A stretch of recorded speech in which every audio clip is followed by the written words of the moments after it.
नमस्कार, मैं आप सभी का इस प्लेटफॉर्म पर स्वागत करता हूं। आज हम बात करने वाले हैं कम्युनिकेशन स्किल्स के ऊपर। कम्युनिकेशन स्किल्स का बेटर होना बहुत ही ज़रूरी होता है। अब चाहे हम जॉब करते हैं, चाहे हम बिजनेस करते हैं, कम्युनिकेशन स्किल्स क्या होता है? हम एक दूसरे से बात करते हैं, हम अपने बिजनेस को आगे बढ़ाते हैं, हम जॉब करते हैं तो हम काम करते हैं, हमें एक दूसरे के साथ बात करनी होती है, तो उसका जो एक तरीका होता है उसको हम कम्युनिकेशन स्किल्स बोलते हैं। कम्युनिकेशन स्किल्स का बढ़िया होना बहुत ही ज़रूरी होता है हमारे बिजनेस के लिए या हमारी जॉब के लिए। अब हम कम्युनिकेशन स्किल्स को इम्प्रूव कैसे कर सकते हैं, आज हम इसी के ऊपर बात करने वाले हैं। कम्युनिकेशन स्किल्स को इम्प्रूव करने के लिए हमें सबसे पहले हमारी बॉडी लैंग्वेज को ठीक करना होता है। अब बॉडी लैंग्वेज का मतलब क्या होता है? हम कैसे खड़े हैं, कैसे बात कर रहे हैं, हमारी हैंड्स की मूवमेंट कैसे है, आइज़ की मूवमेंट कैसे है, हम किस तरीके से सामने वाले से पेश आते हैं, ये सारा आता है बॉडी लैंग्वेज में। अगर हमारी बॉडी लैंग्वेज अच्छी होगी तो हम सामने वाले को इम्प्रेस कर पाएंगे और हमारे बिजनेस को ग्रोथ दे पाएंगे। अब आगे आता है गुड लिसनर। अभी देखिए, जब हम किसी के साथ भी बात करते हैं तो हम क्या करते हैं? बोलते ज़्यादा हैं, सुनते कम हैं। लेकिन अगर हमें एक अच्छा कम्युनिकेशन स्किल्स चाहिए, हमें एक अपने बिजनेस में अच्छी ग्रोथ चाहिए, तो हमें एक अच्छा लिसनर भी बनना पड़ेगा, हमें उसकी बातों को सुनना पड़ेगा। अगर हम उसकी बातें सुनेंगे नहीं तो हम उसके बारे में कैसे जान पाएंगे, और अगर हम उसके बारे में नहीं जान पाएंगे तो हम उसके साथ बात कैसे कर पाएंगे, हमें उसकी कमजोरियों का कैसे पता चलेगा, हमें कैसे पता चलेगा उसको क्या चाहिए, तो हम उसी तरीके से उसको सर्विस प्रोवाइड करवा पाएंगे। तो इसी तरीके से हमें क्या चाहिए? हमें एक अच्छा लिसनर होना चाहिए, जिसकी वजह से हम हमारी कम्युनिकेशन स्किल्स को बेहतर कर सकें। अब आगे पॉइंट आता है सेल्फ कॉन्फिडेंस। अगर आपके अंदर कॉन्फिडेंस ही नहीं है तो आप कुछ नहीं बोल पाओगे। अब देखिए, अब जैसे सब्जी बेचने वाला है, अब कॉन्फिडेंस के साथ बोलता है नहीं साहब बहुत अच्छी सब्जी है और हम उससे खरीद के लेके आते हैं। कपड़े वाला बोलता है भाई साहब बहुत बढ़िया कपड़ा, आप एक बार यूज करके देखो, ठीक है, तो उससे क्या हुआ? हम उससे खरीद लेते हैं, तो उसका कॉन्फिडेंस बोलता है। तो हमारे अंदर सेल्फ कॉन्फिडेंस का होना बहुत ही जरूरी होता है। जब तक कॉन्फिडेंस नहीं होगा तो हम सामने वाले को इम्प्रेस नहीं कर पाएंगे। सामने वाला फिर यही सोचेगा अरे यार पता नहीं क्या झूठ बोल रहा है, तो इसलिए वो हमारे से इम्प्रेस नहीं कर पाएगा, हमारे साथ बिजनेस नहीं कर पाएगा या हमें जॉब नहीं देगा। तो इससे क्या होगा? हमारा जो है सेल्फ कॉन्फिडेंस बहुत ही हाई होना जरूरी होता है। एक आई कांटेक्ट का होना बहुत जरूरी है। जब भी हम किसी के सामने वाले से बात करते हैं, हम क्या करते हैं? कभी ऊपर देखते हैं, कभी दाएं बाएं देखते हैं, कभी हम नीचे देखते हैं। तो हमें क्या होता है? सामने वाले की आंखों में आंखें डाल के बात करना होता है। इससे उसके बहुत सारे डाउट तो वैसे ही पहले से ही क्लियर हो जाते हैं, ठीक है। अगर हम इधर उधर देखेंगे तो उसमें के अंदर है ना बहुत सारे डाउट्स क्लियर, वो बहुत सारे क्वेश्चन पूछने लग जाता है। तो इसलिए हमें क्या करता है? आई कांटेक्ट को बेहतर करना जरूरी होता है।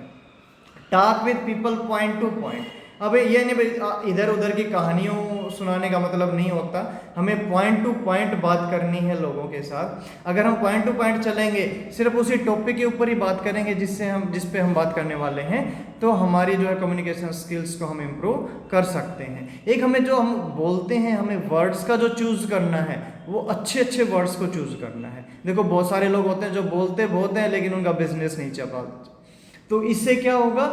वो वर्ड जो अच्छे चूज नहीं करते। हमें कम से कम बोलना है, अच्छे वर्ड्स का यूज करके बोलना है, जिससे हमारी कम्युनिकेशन स्किल्स अच्छी होंगी और हम सामने वाले को इम्प्रेस कर पाएंगे।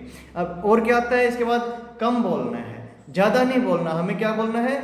कम से कम बोलना है, अच्छे वर्ड का यूज करना है, डेली प्रैक्टिस करनी है। देखिए practice makes a man perfect. अगर हम प्रैक्टिस नहीं करेंगे तो हम क्या कर पाएंगे?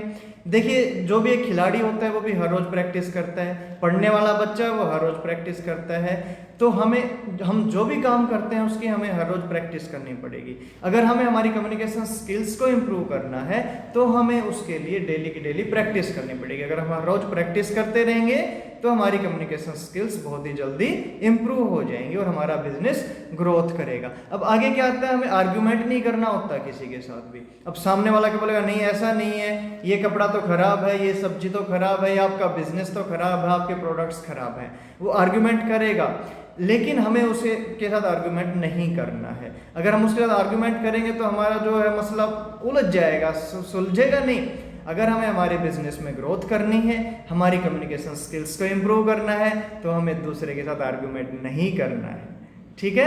अब हम आगे चल जब भी हम बात करते हैं किसी के साथ, हम फोन पे बात करते हैं, हमें ये नहीं पता चलता कि सामने वाला हमारी बातों में इंटरेस्ट ले रहा है या नहीं ले रहा। अगर हम फोन पे कॉल करते हैं तो हमें चाहिए कि हम वीडियो कॉल पे बात करें। जब तक हम सामने वाले को देखते नहीं है तब तक हमें पता नहीं चलता कि सामने वाला क्या इंटरेस्ट ले रहा है या नहीं ले रहा है, हमारी बात सुन भी रहा है कि नहीं सुन रहा है। तो जितना हो उसके ज़्यादा से ज़्यादा वीडियो कॉल्स पे बात कीजिए, आमने सामने बैठ के बात कीजिए, वो सबसे बढ़िया होता है कम्युनिकेशन स्किल्स को बेहतर बनाने के लिए। एक स्टेज का यूज करना बहुत ही ज़रूरी होता है। स्टेज का मतलब होता है चाहे आप वीडियो बना के डालो, चाहे आप 2-4 लोगों को बिठा के उनके सामने अपनी बातों को बोलो, तो इससे क्या होगा, हमारे कॉन्फिडेंस आ जाएगा, हमारी जो गलतियां हैं वो दूर हो जाएंगी।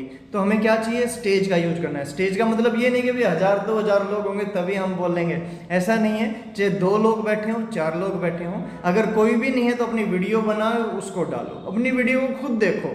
तो जैसे जैसे आप अपनी वीडियो को खुद देखते रहेंगे तो आपकी कम्युनिकेशन स्किल्स अच्छी हो जाएंगी, आपकी जो गलतियां हैं वो दूर हो जाएंगी। इसके बाद क्या है, एक अपनी प्रेजेंस को बनाए रखो लोगों के बीच में। ऐसा नहीं भाई अगर मान लिया कभी किसी से बात की फिर 6 महीने के लिए उसको बिल्कुल छोड़ दिया। अभी जैसे अगर हम अपने प्रधानमंत्री की बात करें, भाई वो मीडिया में आते हैं, बोलते हैं, हर रोज़ न्यूज़ में आते हैं, या बड़े बड़े जो स्टार्स होते हैं वो मीडिया में आते रहते हैं, बोलते रहते हैं, अगर वो बिल्कुल अगर मीडिया में नहीं आएंगे, एक प्लेटफॉर्म पे नहीं आएंगे, तो हम उनको भूल जाएंगे। तो हमें क्या, लोगों के बीच में अपनी प्रेजेंस को बनाना बहुत ही ज़रूरी होता है। बीच में जो गैप है, कम्युनिकेशन गैप नहीं होना चाहिए। कम्युनिकेशन गैप का मतलब ये है कि भाई हमें बीच में ज़्यादा गैप नहीं देना चाहिए। भाई अगर हम किसी के साथ बात कर रहे हैं तो उसके साथ रेगुलर टच में रहना चाहिए, नहीं तो हमें भूल जाएगा।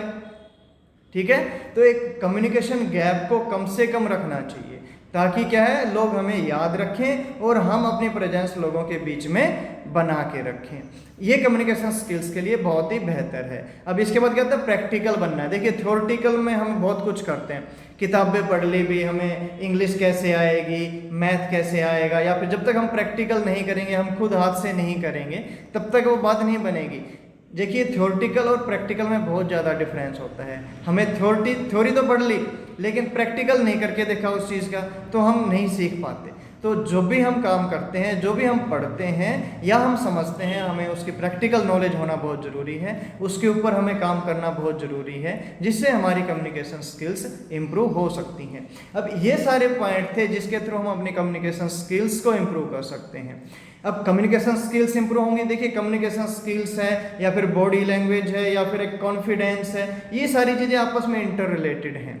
देखिए अगर आपका बॉडी लैंग्वेज अच्छा है, आपका कॉन्फिडेंस अच्छा है, कम्युनिकेशन स्किल्स भी अच्छी हो जाएगी। अगर कम्युनिकेशन स्किल अच्छी है, कॉन्फिडेंस भी आपके अंदर आ जाएगा।